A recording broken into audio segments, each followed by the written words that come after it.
چل جائے گی کہ جب دنیا میں سب سے پہلے انسان کا اس دنیا سے جانا ہوا، یعنی سب سے پہلے جو انسان مرا اس کو زمین میں دفن کس انداز میں کیا گیا، یعنی یہ کس نے بتایا کہ اس انسان کو زمین میں دفن کرنا ہے؟ وہ بتانے والا ایک پرندہ تھا۔ انسان کو زمین میں دفن کرنے کے لیے جس نے بتایا، اگرچہ یہ قرآن مجید میں نازل ہوا اور اللہ تبارک و تعالیٰ نے بتلایا، لیکن ایک پرندے کے ذریعے سے بتلایا گیا۔ وہ پرندہ کیا تھا اور کس طریقے سے بتایا گیا، اس کا ذکر بھی ان آیات مقدسہ کے اندر جو آپ کے سامنے میں گوش گزار کرتا ہوں۔ اللہ تبارک و تعالیٰ نے ارشاد فرمایا، وَاتْلُ عَلَيْهِمْ نَبَأَ ابْنَيْ آدَمَ بِالْحَقِّ إِذْ قَرَّبَا قُرْبَانًا فَتُقُبِّلَ مِنْ أَحَدِهِمَا وَلَمْ يُتَقَبَّلْ مِنَ الْآخَرِ قَالَ لَأَقْتُلَنَّكَ قَالَ إِنَّمَا يَتَقَبَّلُ اللَّهُ مِنَ الْمُتَّقِينَ لَئِن بَسَطتَ إِلَيَّ يَدَكَ لِتَقْتُلَنِي مَا أَنَا بِبَاسِطٍ يَدِيَ إِلَيْكَ لِأَقْتُلَكَ إِنِّي أَخَافُ اللَّهَ رَبَّ الْعَالَمِينَ إِنِّي أُرِيدُ أَن تَبُوءَ بِإِثْمِي وَإِثْمِكَ فَتَكُونَ مِنْ أَصْحَابِ النَّارِ وَذَلِكَ جَزَاءُ الظَّالِمِينَ۔ فرمایا اے حبیب صلی اللہ تعالی علیہ وسلم، انہیں آدم کے دو بیٹوں کی سچی خبر پڑھ کر سناؤ۔ جب وہ دونوں نے ایک ایک قربانی پیش کی تو ان میں سے ایک کی طرف سے قبول کر لی گئی اور دوسرے کی طرف سے قبول نہ کی گئی، تو دوسرا بولا میں ضرور تجھے قتل کر دوں گا۔ پہلے نے کہا کہ اللہ صرف ڈرنے والوں سے قبول فرماتا ہے، بے شک اگر تو مجھے قتل کرنے کے لیے میری طرف اپنا ہاتھ بڑھائے گا تو میں تجھے قتل کرنے کے لیے اپنا ہاتھ تیری طرف نہیں بڑھاؤں گا۔ میں اللہ سے ڈرتا ہوں جو سارے جہانوں کا مالک ہے، میں تو یہ چاہتا ہوں کہ میرا اور تیرا گناہ دونوں تیرے اوپر ہی پڑ جائیں تو دوزخی ہو جائے، اور ظلم کرنے والوں کی یہی سزا ہے۔ یہ آیت مقدسہ کا ترجمہ ہے۔ حضرت آدم علیہ السلام کے ان دو بیٹوں کا واقعہ اس آیت مقدسہ میں ہے، جن کا نام ہے، ایک کا نام ہے حابیل اور ایک کا نام ہے قابیل۔ آج میں آپ کے سامنے وہ واقعہ بھی ذکر کرتا ہوں۔ تاریخ کے علماء کا بیان ہے کہ حضرت حوا رضی اللہ تعالی عنہ کے ہر حمل میں ایک لڑکا اور ایک لڑکی پیدا ہوتے تھے، اور طریقہ یہ ہوتا تھا کہ ایک لڑکا اور ایک لڑکی پیدا ہوئے، یہ دونوں بہن بھائی، اس کے بعد پھر ایک لڑکا اور ایک لڑکی پیدا ہوئے، یہ دونوں بہن بھائی ہو گئے۔ اب پہلے جو لڑکی ہوتی تھی وہ دوسرے لڑکے سے نکاح کرتی اور بعد والی لڑکی پہلے والے لڑکے سے نکاح کرتی۔ یوں یہ سلسلہ آدم علیہ السلام کے نسل سے آگے چلا۔ اب یہ سلسلہ چلتا ہی چلا آ رہا تھا اور یہ نکاحوں کی صورتیں ہوتی چلی آ رہی تھی کہ ایسا معاملہ ہوا حضرت آدم علیہ السلام کے ہاں، یہ ایک حمل کے لڑکے کا دوسرے حمل کی لڑکی سے نکاح ہوتا چلا آ رہا تھا، چونکہ انسان صرف حضرت آدم علیہ السلام کی طرف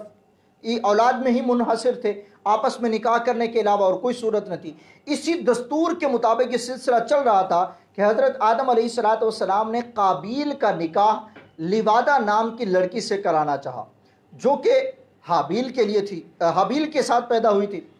اور حابیل کا نکاح اقلیمہ کے ساتھ جو کہ قابیل کے ساتھ پیدا ہوئی تھی، جو ایک طریقہ چل رہا تھا، یعنی ایک لڑکا اور ایک لڑکی ادھر اور ایک لڑکا ایک لڑکی بعد میں، تو اس لڑکے کا بعد والی لڑکی سے اور اس لڑکے کا پہلے والی لڑکی سے۔ تو یہی صورت ہوئی کہ حضرت آدم علیہ السلام نے قابیل کا نکاح لیوادہ نام کی لڑکی سے جو حابیل کی بہن تھی اس کے ساتھ کروانا چاہا، اور حابیل کا نکاح جو ہے وہ اقلیمہ نام کی لڑکی سے جو کہ قابیل کی بہن تھی اس کے ساتھ کروانے کا ارادہ فرمایا۔ جب آپ نے یہ فرمایا کہ اس طرح نکاح ہوگا تو قابیل جو تھا وہ اس پر راضی نہ ہوا، اور چونکہ اقلیمہ جو تھی وہ ایک خوبصورت لڑکی تھی، اس نے کہا کہ میں اس سے نکاح کرنا چاہتا ہوں۔ حضرت آدم علیہ السلام نے فرمایا کیونکہ وہ تیرے ساتھ پیدا ہوئی ہے لہٰذا وہ تیری بہن ہے، اس کے ساتھ تیرا نکاح حلال نہیں ہے۔ قابیل کہنے لگا یہ تو آپ علیہ السلام کی رائے ہے، اللہ نے تو یہ حکم نہیں دیا۔ آپ علیہ السلام نے فرمایا اگر تم یہ سمجھتے ہو کہ یہ اللہ کا حکم نہیں ہے تو پھر تم ایسا کرو کہ حابیل اور قابیل تم دونوں جو ہے وہ قربانیاں لاؤ، جس کی قربانی قبول ہو جائے گی وہی اقلیمہ کا حقدار بنے گا، وہی اس سے نکاح کرے گا۔ اب ان دونوں نے جو ہے وہ قربانی اللہ تبارک و تعالیٰ کی بارگاہ میں پیش کی۔ قابیل نے نا گندم کا ڈھیر جمع کر دیا، اور حابیل نے ایک دمبا جو ہے وہ جانور تھا اس کو پیش کیا۔ حابیل نے ایک بکری جو تھی اس طرح بنی ہوئی ہے، دمبے کا بھی ذکر آتا ہے، بکری کو اللہ کی بارگاہ میں پیش کیا۔ اب جب ان دونوں نے اپنی قربانی کو پیش کیا تو قربانی کے قبول ہونے کا طریقہ یہ ہوتا تھا کہ جب کوئی بندہ قربانی پیش کرتا تو آسمان سے ایک آگ آتی، جس کی قربانی قبول ہونی ہوتی وہ اس کو لے جاتی۔ اب حابیل کی قربانی تھی بکری اور قابیل کی قربانی تھی گندم۔ آسمانی آگ نے حابیل کی قربانی کو لے لیا اور قابیل کی گندم کو چھوڑ دیا۔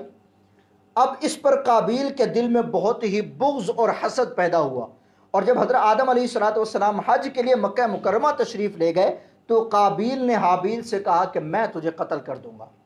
اس لیے کہ جب تو مر جائے گا تو میں اقلیمہ سے نکاح کر لوں گا۔ پھر کیا ہوا؟ حابیل نے کہا کہ تو مجھے کیوں قتل کرے گا؟ قابیل نے کہا اس لیے کہ تیری قربانی مقبول ہوئی اور میری قبول نہ ہوئی اور تو اقلیمہ کا مستحق ٹھہرا، اس میں میری ذلت اور رسوائی ہے۔ حابیل نے جواب دیا کہ اللہ تعالیٰ صرف ڈرنے والوں کی ہی قربانی قبول فرماتا ہے۔ حابیل کے اس جواب کا مطلب یہ ہے کہ قربانی کو قبول کرنا اللہ کا کام ہے اور وہ متقی لوگوں کی قربانی کو قبول فرماتا ہے۔ تو متقی ہوتا تو تیری بھی قربانی قبول ہوتی، یہ خود تیرے اپنے افعال کا نتیجہ ہے، اس میں میرا کیا قصور ہے؟ اگر تو مجھے قتل کرنے کے لیے میری طرف اپنا ہاتھ بڑھائے گا تو میں تجھے قتل کرنے کے لیے اپنا ہاتھ نہیں بڑھاؤں گا، اور کیونکہ میں نہیں چاہتا کہ میری طرف سے ابتدا ہو، حالانکہ میں تجھ سے قوی اور زیادہ طاقتور ہوں، یہ صرف اس لیے کہ میں اللہ سے ڈرتا ہوں اور میں یہ چاہتا ہوں کہ میرا یعنی میرے قتل کرنے کا گناہ اور تیرا گناہ یعنی جو اس سے پہلے تو نے کیا ہے، یعنی والد صاحب کی نافرمانی کی ہے، حسد کیا ہے اور اللہ کے فیصلے کو نہیں مانا، یہ دونوں کے دونوں گناہ جو ہے وہ تیرے اوپر آ جائے اور میں اللہ تبارک و تعالیٰ کی نافرمانی سے بچ جاؤں۔ اب یہ ان کی آپس میں بحث ہوئی۔ قابیل نے کہا کہ میں تجھے قتل کروں گا۔ حضرت آدم علیہ السلام حج کے لیے، اب اللہ تبارک و تعالیٰ نے قرآن مجید کی اسی آیت کے بعد ایک اور آیت مقدسہ نازل فرمائی، فَطَوَّعَتْ لَهُ نَفْسَهُ قَتْلَ أَخِيهِ فَقَتَلَهُ فَأَصْبَحَ مِنَ الْخَاسِرِينَ فَبَعَثَ اللَّهُ غُرَابًا يَبْحَثُ فِي الْأَرْضِ لِيُرِيَهُ كَيْفَ يُوَارِي سَوْءَةَ أَخِيهِ قَالَ يَا وَيْلَتَا أَعْجَزْتُ أَنْ أَكُونَ مِثْلَ هَذَا الْغُرَابِ فَأُوَارِيَ سَوْءَةَ أَخِي فَأَصْبَحَ مِنَ النَّادِمِينَ۔ فرمایا تو اس کے نفس نے اسے اپنے بھائی کے قتل پر راضی کر لیا تو اس نے اسے قتل کر دیا، پھر وہ نقصان اٹھانے والوں میں سے ہو گیا۔ پھر اللہ نے ایک کوا بھیجا جو زمین کرید رہا تھا تاکہ وہ اسے دکھا دے کہ وہ اپنے بھائی کی لاش کیسے چھپائے۔ کوے کا واقعہ دیکھ کر قاتل نے کہا، ہے افسوس، میں اس کوے جیسا بھی نہ ہو سکا کہ اپنے بھائی کی لاش چھپا لیتا، تو وہ پچھتانے والوں میں سے ہو گیا۔ سامعین ذی وقار، قابیل نے تمام گفتگو کے بعد حابیل کو قتل کرنے کے ارادے پر ڈٹا رہا اور اس کے نفس نے اسے اس ارادے پر راضی کر لیا، چنانچہ اس قابیل نے اپنے بھائی حابیل کو کسی طریقے سے قتل کر دیا، لیکن پھر حیران ہوا کہ اس لاش کو وہ کیسے دفنائے اور کیسے چھپائے۔ یاد رکھیے سامعین ذی وقار، دنیا کے اندر سب سے پہلے مرنے والا یہ شخص تھا اور سب سے پہلا جو قتل ہوا وہ اس شخص کا تھا، یعنی حابیل کا۔ اس سے پہلے نہ کسی کا قتل ہوا تھا اور نہ ہی اس دنیا سے کسی انسان کی ڈیتھ ہوئی تھی۔ یاد رکھیے، اب یہ قتل ہوا، اب دنیا میں جب کبھی کوئی بھی ناحق قتل کرے گا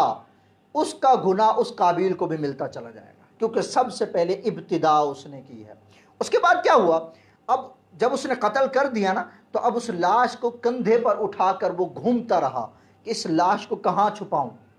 پھر اللہ تبارک و تعالی نے ایک کوے کو بھیجا، وہ کوا زمین کرید رہا تھا۔ وہ واقعہ یوں ہوا کہ دو کوے آئے اور دونوں آپس میں لڑے، ایک کوے نے دوسرے کوے کو مار دیا،